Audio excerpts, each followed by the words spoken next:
أهلا وسهلا بيكم في قناتي هنور أرت. النهاردة هعمل شنطة موديل جديد وغرزة جديدة وخيط جديد أول مرة استعملت خيط زيه بالظبط قبل كده، كان لونه نحاسي أو بني. الخيط ده مختلف، مش بيلمع، هو خيط مط. الخيط اللي استعملته قبل كده كان ميتاليك، وكان في داخل في تكوينه جليتر أو يعني مكونات الجليتر، وكان لامع جدا.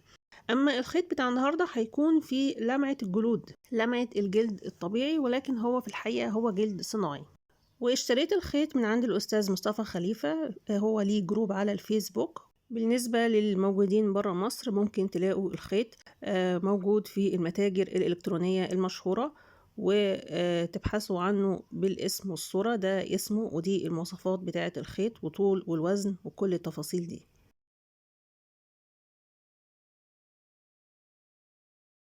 مهم جدا تتابعوا معايا طريقة ربط الجوانب بتاعت الشنطة لما اوصل للجزء ده، لان هي هتكون مختلفة تماما عن كل ربط الشنط اللي انا عملته قبل كده، وهيكون فيها حيلة او تركاية جديدة اول مرة اعملها. فياريت لما اوصل للجزء ده تكونوا متابعين معايا ازاي بربط اجزاء الشنطة، والغرز هتكون شكلها عامل ازاي. نرجع تاني للخيط. عرض الخيط حوالي سنتي وتمانية ملي، ده لما يتفرد، ولما بيتبرم بيكون سمك الخيط أو عرض الخيط نص سنتيمتر أو 6 مليمتر بالظبط كده. طيب الخيط فيه مطة بيتمط عامل زي الاسترتش، بس ما تشدهوش قوي، يعني لما تتعاملي معاه معاملة خاصة، بلاش الشد زيادة عن اللازم. ولما تقصي الخيط يكون بالظبط نص متر، وما تزوديش عن كده. عايزة تقللي عن نص متر قللي. بالنسبة لطول الشبك 36 سنتيمتر، والمقاسات كانت موضحة على الشاشة، والمربعات مربعات كبيرة. طيب هسحب الخيط على الإبرة.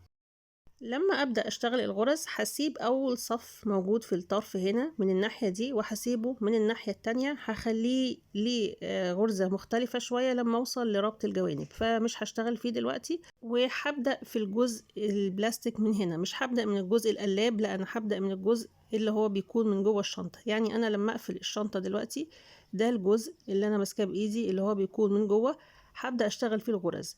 طيب دي بتبقى نصيحة ليكي لو انتي لسه بتجربي غرزة جديدة وبتكون الغرز لسه مش بتظبط معاكي، فابدأي من جوه الشنطة، ما تبدأيش من عند القلاب. اسحب الخيط من المربع التالت بالعرض، وابرم الخيط، واعد من اول ما دخلت، من اول هنا 1 2 3 4 5. عند المربع رقم 5 هسحب الخيط. لما اسحب الخيط بفرده، مش بفرده، لا ببرمه. ابرم الخيط اخليه بالشكل اللي احنا هنشوفه دلوقتي. ودي يمكن اكتر حاجة بتاخد وقت في الغرزة ديت، هي برم الخيط. يعني لما بتعملي اول صفين بيكون الموضوع صعب شوية، لما بتكملي هتلاقي ايدك اتعودت على الخيط، وهتلاقي نفسك بقيتي سريعة. بس في الاول بيكون بياخد وقت شوية زيادة عن اللازم. بعد ما سحبت الخيط هبدأ اعمل غرزة بالعرض من اول المربع ده بشكل عمودي. هعمل غرزة بشكل عمودي، وبرضو هبرم الخيط وبعدله من ورا البلاستيك، من ناحية الجزء الخلفي للبلاستيك. ابرم الخيط واعدله بايدي، وبعد كده بشده.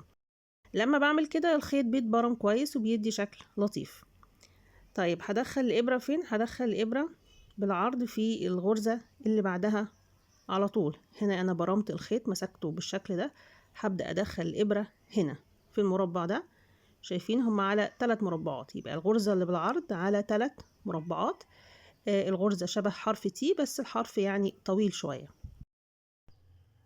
هوضح لك النمط، والنمط ده هيكون شكل الغرزة الأساسي اللي هكمل بيه لغاية آخر الشنطة. طيب لما اجي ابدأ في الغرزة اللي بعدها على طول، هدخل الإبرة من هنا من المربع الموجود في النص، واسحب الخيط وبعدله بالإبرة. يعني أنا لما أبرم الخيط ألاقي إن في شد شوية أو مش مظبوط، بعدله من الإبرة وبعدين أبرمه. وأعد برضو 5 مربعات. المربع الأول من أول دخول الخيط، من أول هنا 1 2 3، ده 3، وبعدين 4 و5. عند المربع رقم 5 هسحب الخيط وأكرر الغرزة زي ما عملتها أول مرة بالظبط. وهتكمل الغرز لغاية نهاية الصف بنفس الشكل، بس هيكون في اختلاف في الصفوف اللي بعد كده. فخليكي متابعة معايا لما اكمل لما ابدأ في الصف التاني هيكون في اختلاف في بداية ونهاية الغرز.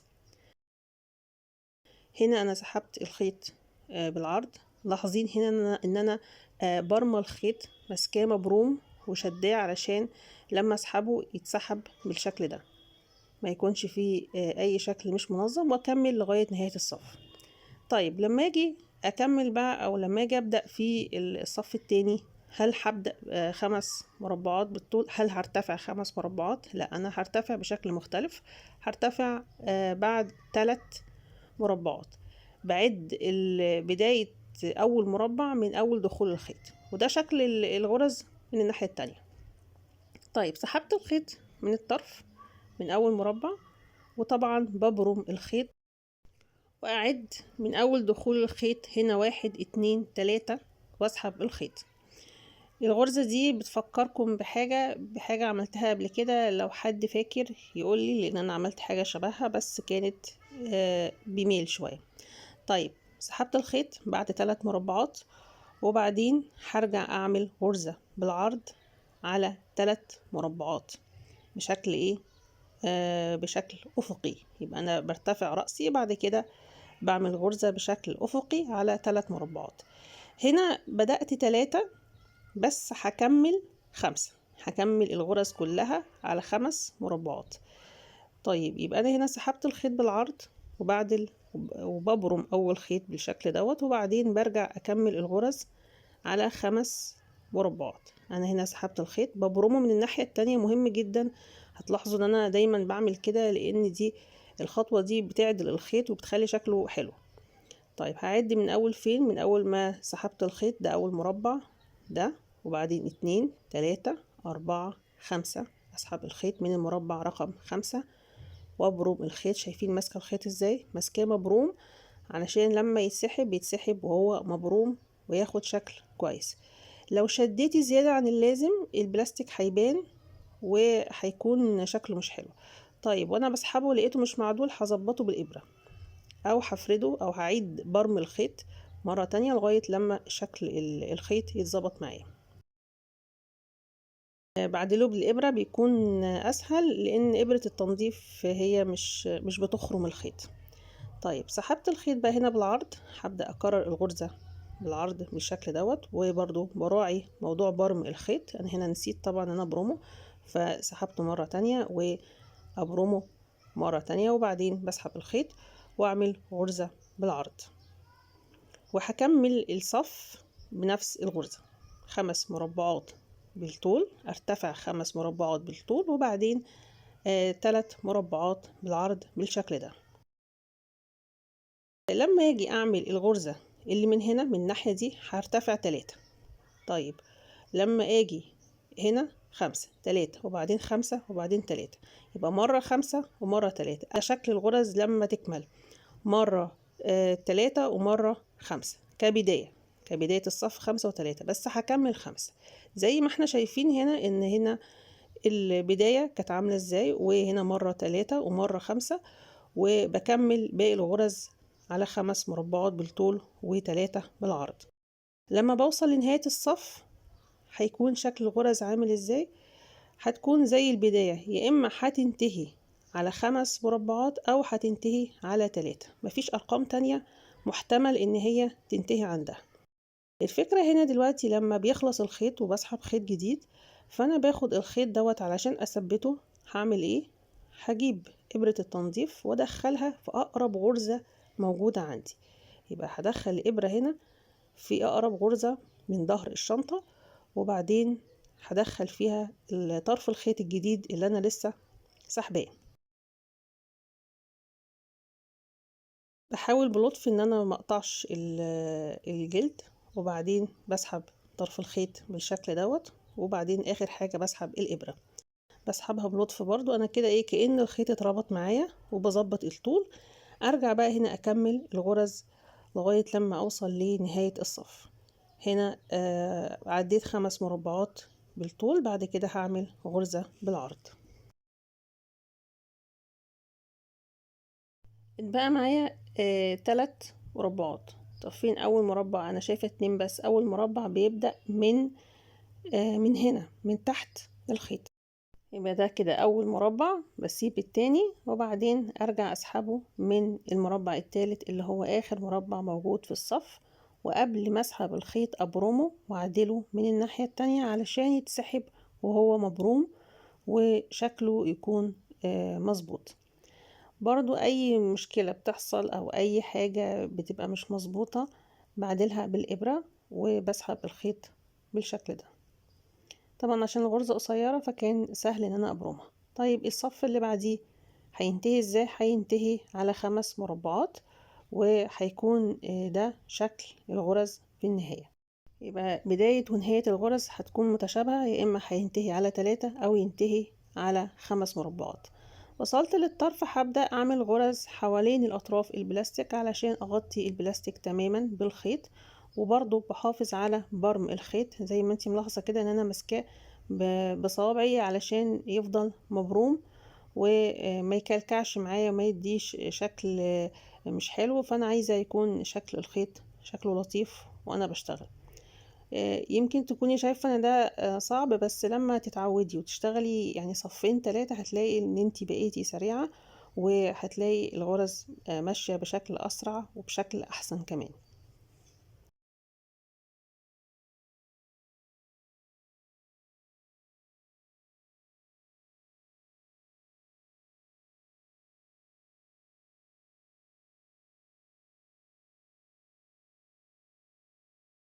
هكمل الغرز بنفس الطريقة على الطرف البلاستيك. اجي بقى هنا عند الجوانب، ابدأ اجيب الحلقة المعدن او الجانش واعد 5 مربعات من فوق لتحت، وبعدين اسحب الخيط. بسحب الخيط، بثبت طرف الخيط بايدي من الناحية التانية، وبحافظ على الخيط ان هو يكون مبروم وانا بشتغل، وابدأ اربط الحلقة المعدن، وطرف الخيط اللي انا ماسكاه بايدي ده هيدخل ما بين الغرز علشان يثبت وما يتفكش معايا.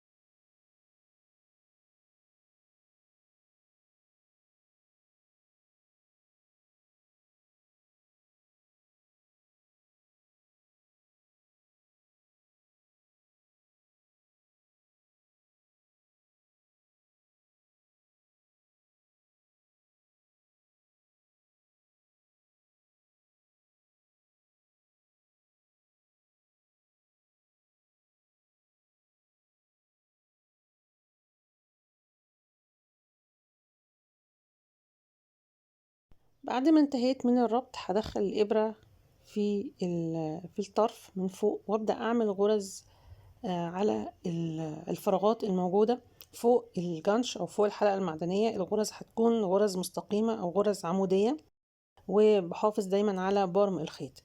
يبقى الملحوظة المهمة هنا ان انا بدخل الإبرة في غرز الربط، وبتنتهي عند المربعات الموجودة في اطراف البلاستيك لغاية لما اعمل غرز بالطول بالشكل اللي احنا شايفينه ده. الصفين الموجودين في الاطراف مش هشتغل فيهم دلوقتي، هسيبهم في الاخر. يبقى انا هنا بشتغل الغرز في المربعات الموجودة في النص فوق الجانش على طول، اما المربعات او الصفين الموجودين في الاطراف مش هشتغل فيهم، هسيبهم للاخر.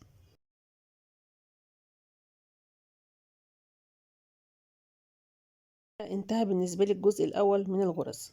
هبدأ اشتغل تحت الجانش، هبدأ من اول برضو غرز الربط. طيب كالعادة بحافظ على ان الخيط يكون مبروم. هنا الغرز بقى هبدأ اشتغل الغرز بتاعتي اللي انا اشتغلت بيها في الشنطة. بعد 5 مربعات من بداية دخول الخيط، وبعدين بسحب الخيط من المربع رقم 5، وابدأ اعمل غرزة بالعرض بالشكل اللي احنا بدأنا بيه. ممكن نرجع للنمط برضو لو احنا مش فاهمين الغرزة هتكون عاملة ازاي. بكمل الغرزة 5 مربعات بالطول و3 بالعرض لغاية لما بوصل لنهاية الصف.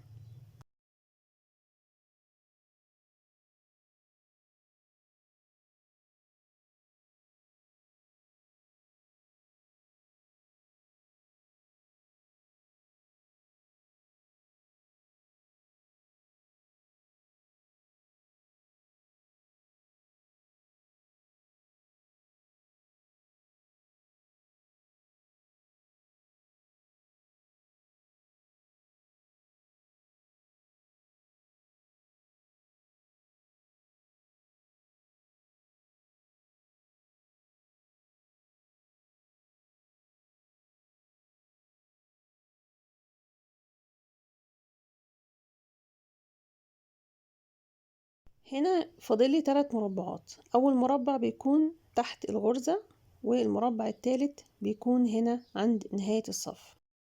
انا هنا بقى هكمل الغرزة بطريقة مختلفة شوية، ان انا هسحب الخيط بالعرض الاول من نص الغرزة بالشكل ده، وبعدين هعمل الغرزة التانية بالطول. يبقى انا لو انا عايزة اشتغل الغرز دي بالعرض، هشتغل منين او هبدأ منين بالعرض؟ هبدأ من المربع الموجود في النص في الغرز الطويلة. لو دي صعبة ابدأي زي ما بدأت في الاول، بس انا هنا بوضح لك ان هي ليها طريقتين، ممكن تعملي غرز بطريقتين. ده لو عايزة تشتغلي بالعرض. طيب الخيط هنا قصير وانا عايزة اكمل اخر 3 مربعات موجودة عندي. هسحبه ازاي؟ همسك الابرة بالعكس وادخلها من الناحية التانية، هدخلها من هنا وابدأ اسحب الخيط وابرمه. بيكون البرم سهل جدا لما بيكون الخيط قصير، هو هيتبرم لوحده، لان هي الخيط زي ما احنا شايفين قصير جدا، فهينتهي بالشكل ده. وهكمل الغرز بنفس الطريقة. خلصت الغرز خلاص. ده هيكون شكلها. جبت خيط قصيته بالطول، والخيط دوت انا محتاجه له بس علشان اغطي الفراغات الموجودة في الجناب. انا سحبت الخيط من اول مربع في الزاوية، عايزة اثبت الخيط. هسحب الابرة في اي غرزة قريبة من الناحية التانية بالشكل دوت، وبعدين هدخل فيها طرف الخيط اللي انا جبته في الاول. الخيط ده مقسوم بالطول نصين، يعني الخيط ده رفيع عن العادي. احنا قلنا ان عرض الخيط 2 سنتي تقريبا، فانا هنا قصيته خليته يعني سنتي. وبسحب الخيط وابدا اعمل هنا غرز تغطي الفراغات البلاستيك، ودي خطوه اختياريه، يعني انتي عايزه تعمليها اعمليها. شايفه ان المنظر شكله عادي مفيش مشكله، اوكي. بس انا هنا حبيت ان انا اعمل غرز صغيره كده حوالين الفراغات البلاستيك الموجوده في الجوانب، وهكملها في الجزء ده بس، الجزء الخاص بالجوانب. ولان الخيط قصير فانا بدخل الابره بالعكس من الناحيه دي، وبعد كده بسحبه من الناحيه التانية. لو الخيط طويل اكتر من كده هيكون طبعا يعني اسهل، وهخيط بشكل طبيعي. بس انا يعني ايه عملتها بشكل غريب شوية، فمش لازم تعملي كده، ممكن تجيبي خيط طويل وتشتغلي.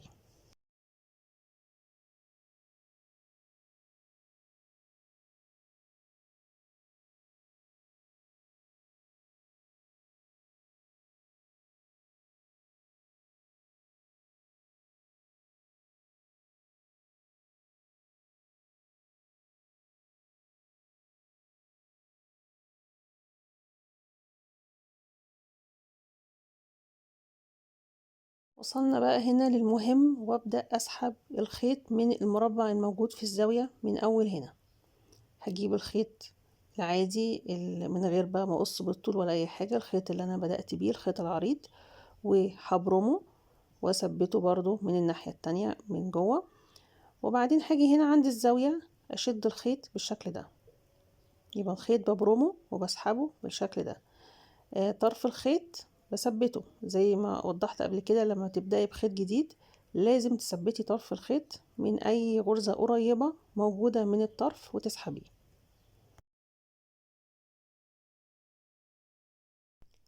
بعد ما سحبت الخيط وبرمت الخيط بالشكل ده من اول مربع في الزاوية لاخر مربع موجود في الزاوية في الجوانب، هبدأ أعمل غرز على الأطراف البلاستيك. بدخل الخيط جوه كل مربع موجود في الأطراف، وبحافظ على إن الخيط يفضل مبروم وشكله مظبوط، وبكمل لغاية آخر الصف.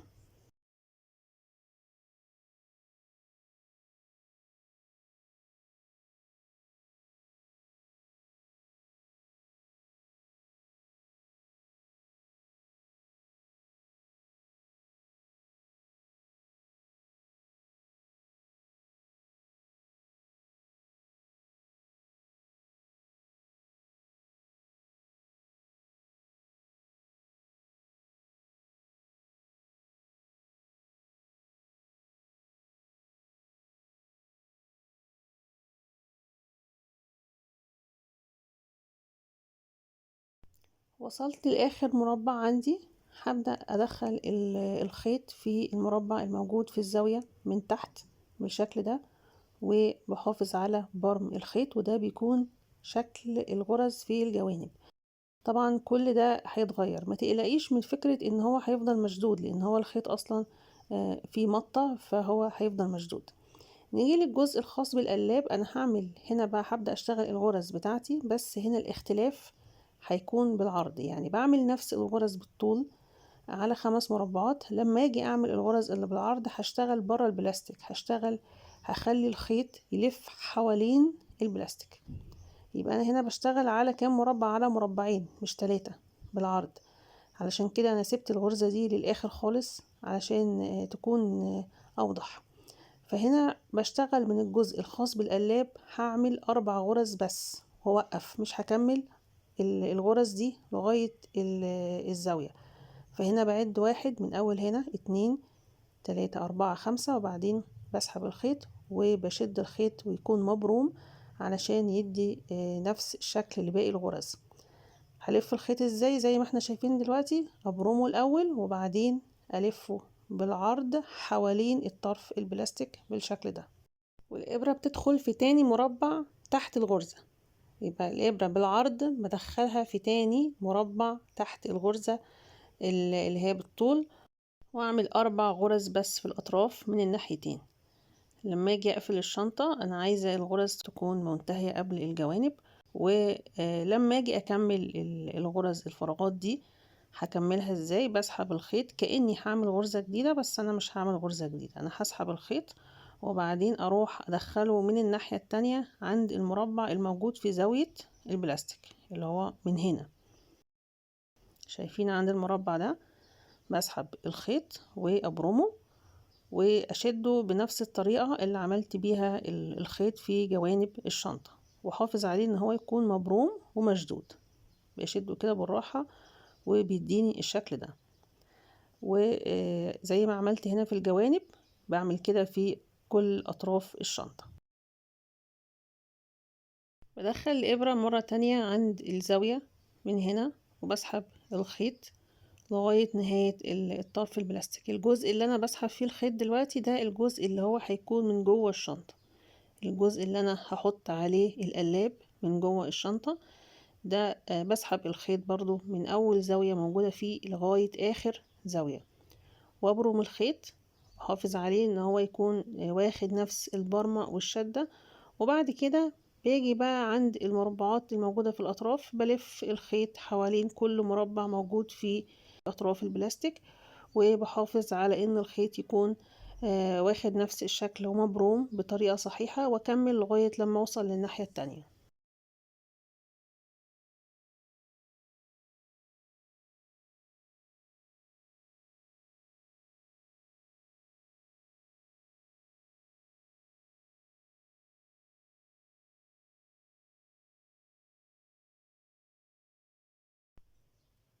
وصلت لنهاية الصف وغطيت لأطراف البلاستيك.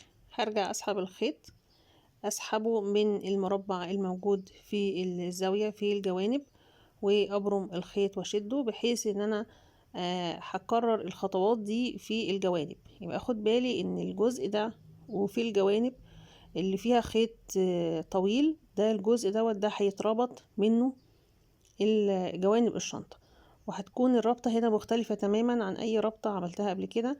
وده هيكون لسبب هيوضح في الاخر، لان انا لو شرحته دلوقتي مش هتفهموا قصدي. لازم لما اجي اربط هتكلم عن السبب اللي يخليني اسحب خيط طويل على الجوانب من هنا ومن هنا، وبوقف الغرز في الجزء ده اللي هو عند القلاب. بعمل 4 غرز بس وبعدين بوقف.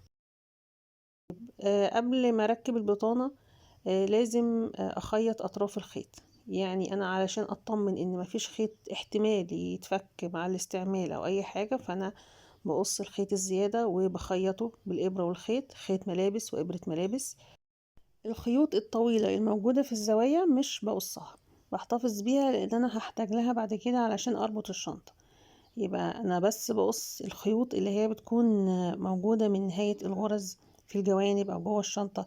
اما الخيوط الطويلة اللي هي موجودة في الزاوية بعد كده انا هحتاج لها علشان اربط بيها كل جنب من جوانب الشنطة. انا عندي بس 3 موجودين، في خيط رابع هجيبه زيادة او يعني هيكون خيط جديد هربط بيه. هنا بخلي بالي ان الابرة بتكون تقيلة شوية ان هي تدخل في الخيط الجلد. الخيط سميك الى حد ما، فبكون حريصة وانا بخيط اطراف الخيوط.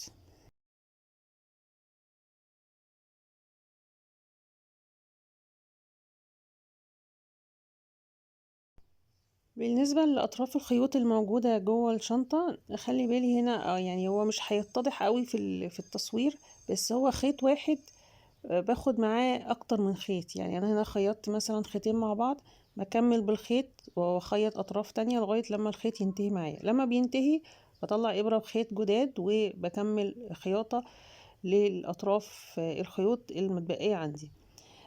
القص ده لسبب ان انا بكون محتاجة ان يكون الشنطة ناعمة من جوه، مفيش كلكعة، مفيش خيط زيادة. حافظ على ملمس الشنطة ان هو يكون لطيف. وطبعا اطراف الخيوط الطويلة الموجودة في الزوايا مش بقصها، بحتفظ بيها. دلوقتي وصلت لخطوة البطانة، ببدأ أقص البطانة زيادة كده حوالين الشنطة أو حوالين البلاستيك، وبسيب مسافة حوالي من سنتي ونص لاتنين سنتي بعيد عن البلاستيك. بعد ما بقص القماش، باجي أبدأ إن أنا أثبت القماش على البلاستيك زي ما هنشوف دلوقتي. دلوقتي أنا انتهيت من القص، هبدأ أعدل البطانة، وبعدين هاجي أثبت البطانة.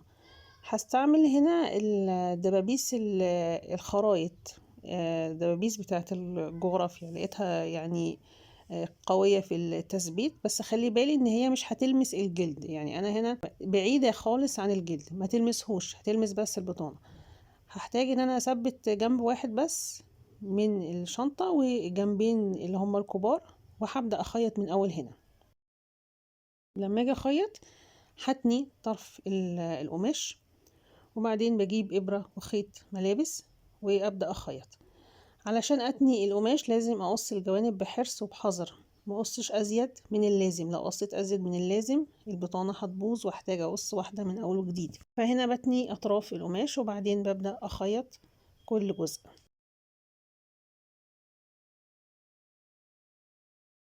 هلاحظ حاجة بسيطة هنا في تركيب البطانة، لان انا ما عملتش غرز اصلا في الجوانب كلها، يعني غرزة في كل مربع موجود في الجوانب. فهتلاقي ان لما تيجي توصلي في الخياطة من الجوانب هتلاقي ان انتي مش لاقيه اصلا خيط تخيطي عليه، فهتخيطي على الخيط اللي هو موجود في تاني صف في الجنب، سواء الجنب ده او الجنب ده او الجوانب التانية. يعني شايفه هنا دلوقتي انا بتني، هتبدأ بقى ايه تظهر الفراغات دي من هنا. طبعا بوسع مسافة وبقص زيادة علشان اعرف اتني الخيط. اللي بتكلم فيه هو فكرة ان هنا مفيش خيط اخيط عليه البطانة في اول صف، فبخيط على تاني صف وبيكون عندي فراغ. الفراغ ده هيساعدني بعد كده في الربط. يعني ما تقلقيش ان هنا جيت اخيط مش لاقيه خيط اصلا اخيط عليه والبطانة داخلة لجوه، لا، ما هو كل ده هيتقفل كويس بالخيط ومش هيبان ان في ان البطانة داخلة لجوه ولا حاجة. لا، كل دوت هيختفي بعد ربط الجوانب. يعني شايفة هنا في فراغ ازاي؟ الفراغ ده انا محتاجه له علشان اعرف اربط الشنطة بعد ما اخلص البطانة. بكمل الخياطة لغاية الاخر بنفس الطريقة. لما فكيت البطانة لقيت ان انا يعني طولت شوية البطانة، فبقص على قد ما انا محتاجة ان انا اتني علشان ما يكونش فيه زيادة في القماش، وارجع اكمل تاني اطراف القماش وبعدين بكمل خياطة. ميزة تثبيت البطانة هي ان البطانة هتتظبط ومش هتتحرك وانا بشتغل. يعني انتي لو ما ثبتيش البطانة من الاول هتلاقي البطانة بتتمشى، وهتلاقي ان كل جنب راح في حتة من البطانة والاجزاء مش مظبوطة خالص. فالطريقة ديت بتكون اسهل وافضل في التثبيت. وبكمل الخياطة لغاية لما بنتهي من كل اجزاء الشنطة.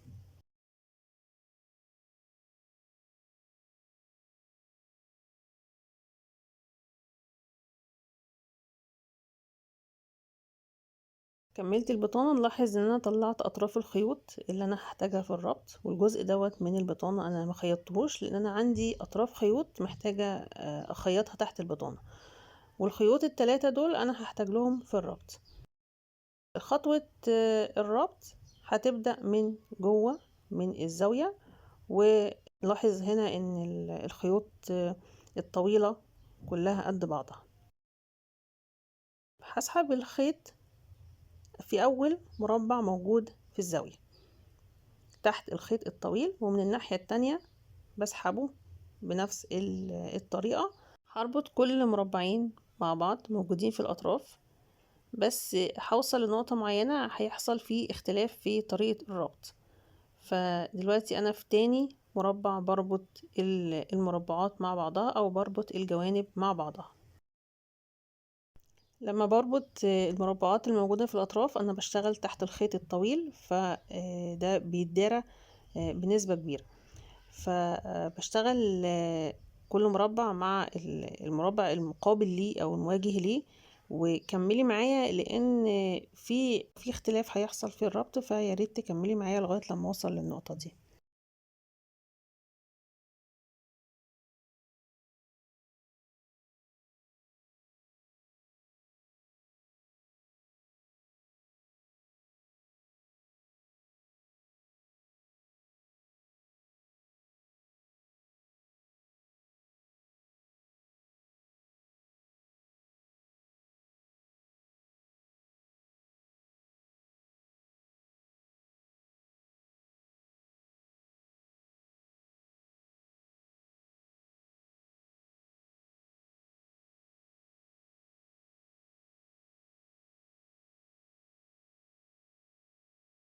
من اول هنا هدخل الابره في تاني مربع، شايفين من عند المربع ده، وبعدين بعد ما اسحب الابره هخليها تعدي من فوق الخيط، فوق الخيط الطويل هسحب الخيط. شايفين؟ يبقى انا عندي هنا سحبت الخيط منين وانا بربط؟ سحبته من تاني مربع موجود في الطرف، وببرم الخيط وبعدله. هاجي من الناحية التانية هلاقي برضو ان انا هنا عندي شايفين الخيط اللي هو بالعرض ده انا عايزة اكمله بنفس الطريقة، فهدخل الابرة في تاني مربع موجود في الطرف. طيب هل في ترتيب معين؟ لا، هو هقولك الترتيب بعد ما اشدها، يعني امتى انا اعمل كده، امتى اشتغل على مربعين، امتى مربع واحد، ده حسب ترتيب الغرز. هنا برضو عديته من فوق بالخيط وسحبت الخيط، يبقى عملت غرزة بالعرض كتكملة للغرز الموجودة بالعرض في الناحيتين. الغرزة دي كأنه هو خيط واحد مستمر معايا. شايفة الخيط العريض ده، الخيط اللي هو بالعرض، كأن مرة خيط ومرة مفيش، يعني كأنها غرز بتكمل، بس هتكمل في الجوانب. وده هيكون حسب الغرز اللي هتكون معاكي، ما هي ممكن ما تكونش بنفس الترتيب، ممكن انتي تعملي الغرز بترتيب مختلف. بس هي الفكرة في ايه؟ الفكرة ان انا كأني بربط الجوانب وبكمل صف من الغرز على الجوانب، بكمل صف من الغرز على الجوانب. يعني هنا مثلا انا دلوقتي بربط، بشتغل تحت ايه؟ تحت الخيط الطويل بربط مربعين بس مع بعض اللي هما المربعات الموجودة في الاطراف. لما بوصل بقى عند تكملة الغرزة، لا انا بدخل الابرة عند تاني مربع مش اول مربع زي ما هنشوف، وزي ما وضحت في اول غرزة هيحصل ده، وهكرر ده مرة تانية. هبدأ دلوقتي ادخل الابرة من تاني مربع وهيعدي من فوق الخيط، لان انا عايزاه يكمل الغرز، يكمل الصف ده من الغرز اللي هو الخط اللي بالعرض. كأني هعمل غرزة بالعرض، بس بدل ما اعملها على 3 مربعات، لا هي هتكمل الناحية التانية او الجنب التاني من الغرزة. يبقى الغرز في الجوانب هتبدو او هيبان شكلها ان هي معمولة على 5 مربعات بالطول و3 بالعرض، بس في الواقع ان هو مش هيكون 5، لان هي اصلا هتكون خيط طويل مسحوب مرة واحدة تحت الخيوط زي ما وضحت قبل كده، وهيبان ان هو غرزة مكتملة في الجوانب بتاخد نفس الصف. يعني انا هنا دلوقتي كأني بكمل صف من الغرز في الجوانب واخد نفس شكل باقي الغرز. وزي ما قلت ان انت هتلاقي ان الترتيب ده هيختلف، يعني انت ممكن تشتغلي بترتيب مختلف، وفي نفس الشنطة نفسها هتلاقي الترتيب مختلف في كل جنب من الجوانب. اذا وانا بربط انا عينيا على صفوف الغرز اللي من الناحيتين، انا بعمل صف تالت او بعمل صف موجود في الجنب بيكمل صفوف الغرز. بحيث ان هو يديني الشكل ده واكمل بيه لغاية النهاية. لما الخيط بيخلص بجيب خيط جديد وبخيطهم مع بعض بإبرة وخيط.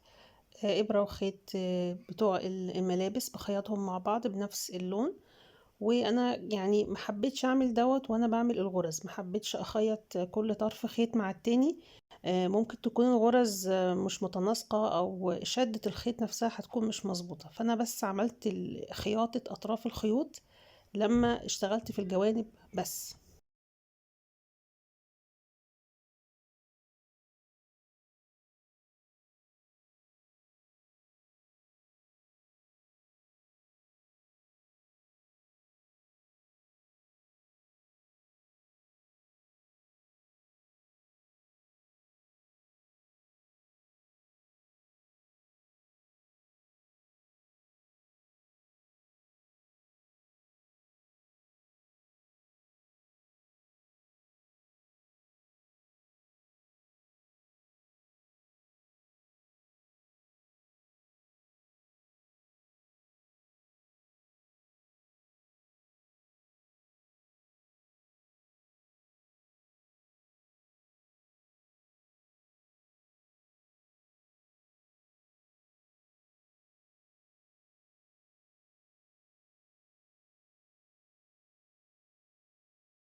بعد ما خيطت طرفين الخيط مع بعضهم هبدأ وارجع تاني اشتغل في ربط الجوانب مع بعضها، واعمل الغرز تحت الخيط الطويل، واربط الجوانب مع بعضها بنفس الترتيب. واخلي بالي من نقطة اكتمال الغرز، يعني انا هنا بكمل او كأني بكمل صف من الغرز في الجوانب بياخد نفس شكل الغرز من الناحيتين، او هو صف يعني اخير من الناحية دي ومن الناحية التانية. فبكمل الغرز بنفس الشكل لغاية لما اوصل لنهاية الصف.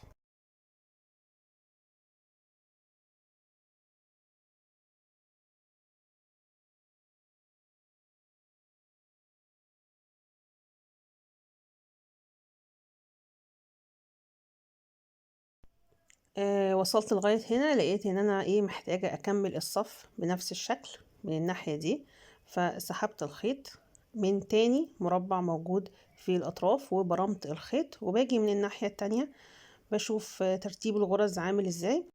فلو لقيت ان انا محتاجة اكمل الصف فبكمله بنفس الطريقة، بعدي الابرة من تاني مربع وبسحب الخيط. ومن هنا برضو نفس الفكرة، غرز مكتملة لغاية الجوانب، مفيش اي اختلاف، ده الفرق في الجوانب. هنا نسيت اعدي الخيط من مربعين اتنين، ونسيت اعديه من فوق الخيط، فده هصلحه مرة تانية. بس نلاحظ ان هنا المسافات زي بعضها بين الغرز الموجودة في اطراف البلاستيك، والجوانب كلهم ماشيين بنفس الترتيب وبنفس النمط اللي احنا بدأنا بيه. يبقى انا اخلي بالي من الفروق دي. هنا بصي دخل الخيط تحت الغرز اللي هي كانت فوق الجانش، دخل تحتيها في تاني مربع علشان اكمل الصف. هرجع هنا للأطراف البلاستيك، هلف الخيط على المربعات الموجودة في الأطراف البلاستيك وأبرم الخيط ويتعدي من تحت الخيط أو من تحت الغرز. لما أجي من الناحية التانية من أول هنا هدخل الإبرة تحت الغرزة بالشكل ده واسحب الخيط واروح معدياه من الناحية التانية، هعديه من جوه الشنطة. بكون حريصة على ان انا اسحب الخيط بلطف، ما اقطعش الخيط، واكون برماه مبروم كويس، واراعي ان انا ما يكونش فيه كلكعة للخيط، الخيط ما يتراكمش وما يكلكعش تحت الغرز. وبعد ما بخلص الغرزة دي، لان هي اصلا كان فيه غرزة موجودة في الاطراف البلاستيك، فهكمل لف الخيط على الاطراف في المربعات او في الفراغات الموجودة في اطراف البلاستيك.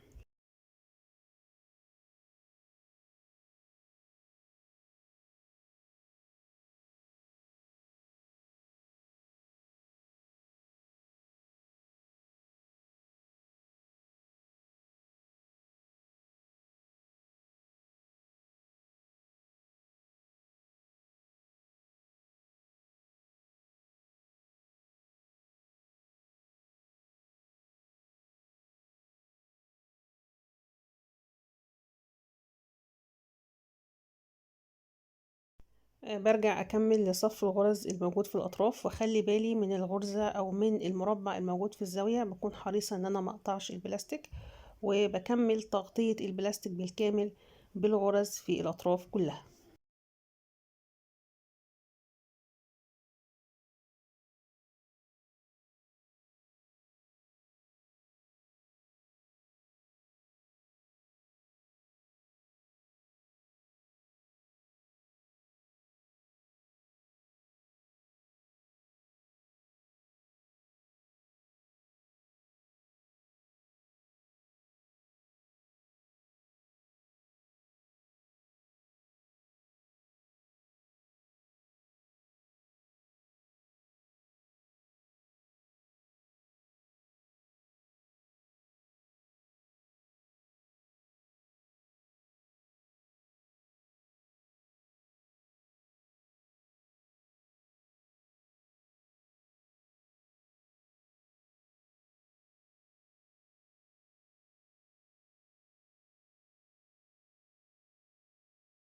بعد ما بخلص بقص أطراف الخيوط وبخيطها تحت البطانة، وبعدها برجع مرة تانية أخيط البطانة.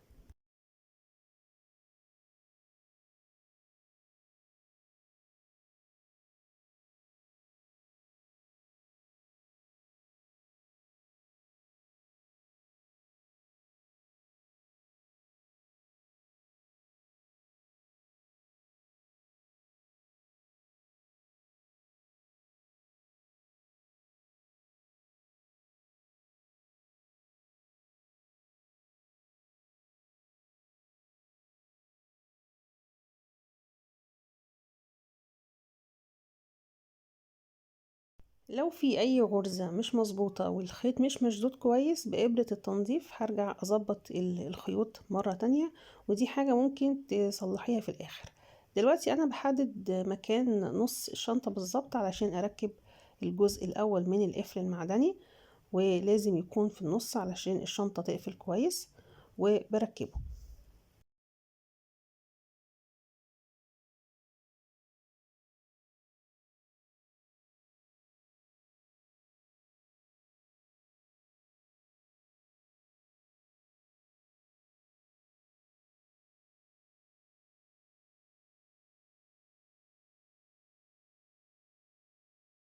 بضغط كويس علشان اثبت القفل المعدن. ممكن استعمل بنسة، ولو هستعمل بنسة بحط قماشة حوالين القفل علشان ما يتخربش. بعد كده بحدد مكان الجزء التاني من القفل، واتأكد ان الشنطة بتقفل مرتاحة، مفيش شد جامد للشنطة. بعد كده ببدأ ادخل الاطراف المعدن.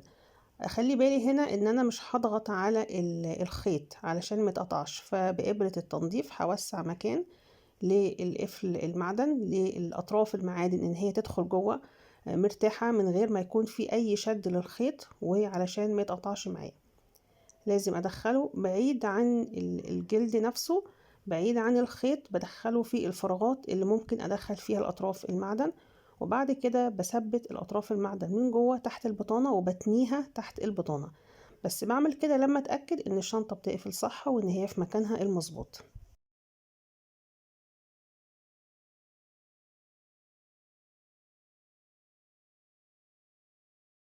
كده قفلة الشنطة مظبوطة ومفيش أي خلل أو مفيش أي انعواج، فبرجع هنا دلوقتي بإيدي بثبت الأطراف المعدن، بتنيها تحت البطانة، وممكن برضو أستعمل البنزة علشان أأكد عليها.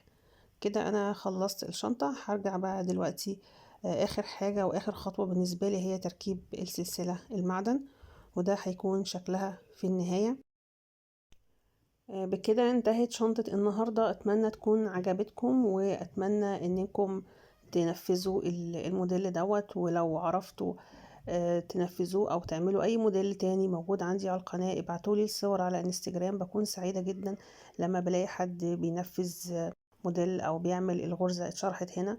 ولو عندكم أي سؤال أو استفسار اكتبوه في التعليقات، وما تنسوش تعملوا لايك واشتراك في القناة وتفعلوا الجرس علشان يوصل لكم كل جديد، وتابعوني في فيديو جديد وفكرة جديدة إن شاء الله.